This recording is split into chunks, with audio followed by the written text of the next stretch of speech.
ចមើឃើញហើយស្ទើរប្រេងអើរ៉ារូបប្តីនឹងស្រីផ្សេងណារៀមរាអូនសែនឈឺចាប់ប្រញាប់ខលទៅចង់ដឹងសាច់រឿងផ្ញើរូបដែលបានមើលឃើញបងឆ្លើយប្រាប់ថាអេអាយ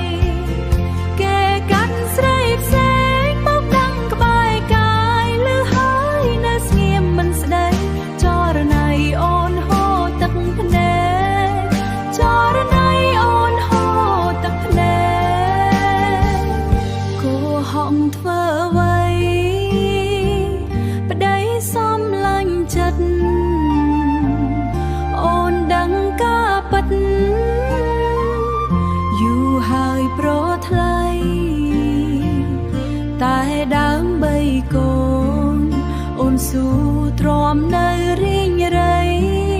ស្រីនោះក៏គេមានប្តីហេតុអ្វីលួចមានសាហាប្តីគេមិនដឹងមិនទាន់បែករឿងបងក្បត់ខំលួចទេតងនឹងគ្នាទាំងយប់ទាំងថ្ងៃថតកាមេរ៉ាច្បាំងបងថារូបអេអាយខ្ញុំឆ្អើសោកស្ដាយចេញឆ្ងាយពីប្តីក្បត់ចិត្ត